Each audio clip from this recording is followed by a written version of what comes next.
Chihuahua.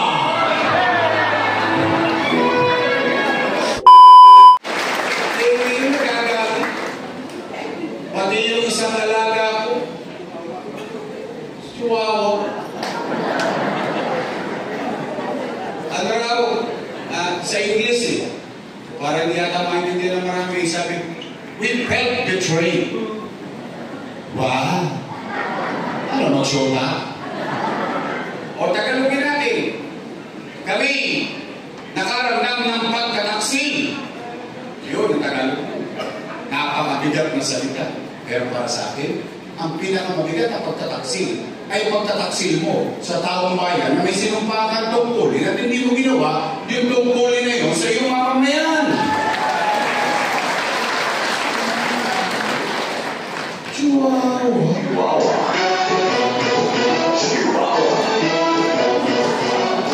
Tingnan natin na tayo. Diba? Tayong lahat. Kasama ko. Kasama sila. Kaya natin binoto sila. Ang akala natin, kung ano ang nasimulan natin, itutuloy na lang nila. Tama po ba? Eh, bakit nila binago? Nalulungkot lang ako, itong mga dati kong kasama, nung araw, puro papuri, puro papuri. Totoo naman. Ngayon, ako na ang pinakamasama sa mata nila dahil ako'y tumakbo. At sila, ewan po kung napakinggan nyo na, minsan, hindi pa sila nag-report sa taong bayan kung ano ang ginawa nila sa loob ng 3 taon. At ang lagi lang nilang nire-report, si Yorme, maraming iniwang utang. Narinig niyo na yun? Basta ako'y walang ikinukubli sa inyo. Lahat ng ginagawa ko'y pinaninindigan ko. At yan ay may dahilan. At kung sapat ang aking dahilan, hindi ko pinangungunahan ng taong bayan kung naunawaan nila o hindi. Sabi, si Yorme, maraming iniwang utang. Tanong, gusto niyo malaman sagot? Gusto niyo malaman sagot? Dapat lang, pera niyo yun. Gusto niyo bang malaman sa bibig ko mismo ang sagot? Dapat din. Bakit? Leaders should be held liable to their action. Leaders should take responsibility to their action. Gusto niyo ba talaga akong bumalik? Baka mamaya, sinacharot-charot nyo lang ako dito. Di nga. Gusto niyo akong bumalik? Sigurado kayo yan? Baka mali yung ginawa ko. Promise, gusto niyo akong bumalik? Taas nga na kamay na gusto akong bumalik. Promise? Next time? O sige, Nay. Dalit ako. Gusto niyo akong bumalik? Sige. Pwede ba akong makikusap? Gusto niyo ba na mabilis ang gobyerno ulit? Gusto niyo ba yung gobyerno ng 24 hours ulit? Meron yung formula. Kailangan ko ng kasama. That's it. I won't lie to you. Alam niyo naman ako, lagi ako transparent, sasabihin ko kung anong kailangan ko sa inyo, anong obligasyon ko, anong trabaho niyo, anong trabaho ko, para magtagumpay ang pamayaran natin. Pwede ba ako mag-request? Promise? Pwede straight?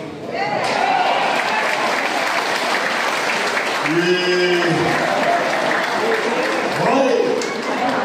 Mga taga-Binondo! Escolta! Mag-ingat kayo sa magsagot. Baka mamaya, politiko din kayo. Kasi pagka politiko na nga ako, madalas mapako eh. Tandaan nyo, kayo na nga ako, kayo mamamaya. Straight? Promise? Sisingilin ko kayo. Pagtapos ang eleksyon, bibili ako ng dividindaso. Bubuksan ko yun. Titingnan ko kung meron kayong problema. O pag nagtotoo kayo, tumupad kayo sa mga kuya. After election, ako naman singilin yun.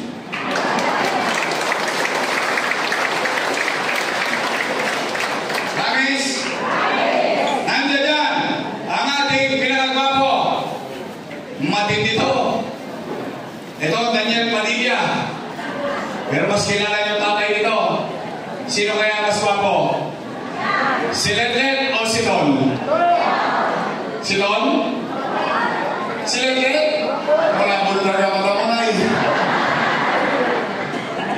Konsyal, Ton! Sargan! Natikman niyo ba ang cookie niya? Matalis yun. Ang cookie ni Mocha. Mocha Uso! Chris Tagle! Robin J! Paul Alvarez! Kayo na bala? Ha? Ha? Ito na yan, tayo. I have nothing against that. But recent development, it shows character of people. And you have to be worried about it. If they can do that to a certain particular individual, they can do it to any one of you. Okay? Ngayon, total, napagbigyan na natin si Chihuahua. Hindi, napagbigyan naman na natin siya. Hindi naman tayo nagdagot sa kanya. Wala namang masama doon. Nandun na yun. We move on. Pwede ba? Palitan na natin yun. Pwede? Pwede? Apple Nieto! Ang ating congressman.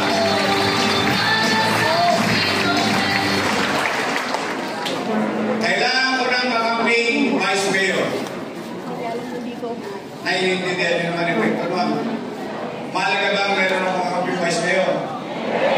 Mahalaga ba? Importante sa akin yun. Ako na nagsasabi sa inyo. Ang ating Vice Mayor, Chi Atienza! Maraming salamat at dinako tayo ito ng isang maraming kakandidatong party list. Ang ating party list na nandito, 107 Kasangga party list. Kompleto na? Naalala niyo ang pangalan nila? Sige, makalimutan ninyo eh. Alam mo naman, siyempre, 5 buwan pa yan. 160 plus days pa eh. Eh, siyempre, baka makalimutan nyo yung mga pangalan nila. Sisimplay natin yung kampanya. Total, 2 grupo lang naman ang pagpipilian ninyo. 2 grupo lang yan. Unang grupo, your best choice. Matamis. Yung kabilang grupo, ladies' choice. Kayo may sabi niya,